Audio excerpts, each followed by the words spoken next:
Here I've got DOOPRO P5 and let me show you how to change video resolution on the following device.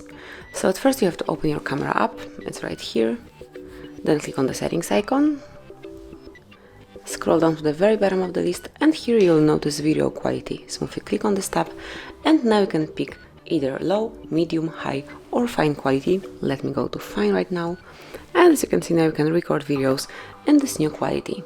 Then if you would like to change it one more time, smoothly tap on the settings icon again, go to video quality and then select for example medium. And as you can see, it has been already changed. So this is it. This is how you can smoothly and easily change video quality in your DOOPRO. Thank you for watching. Please subscribe our channel and leave the thumbs up.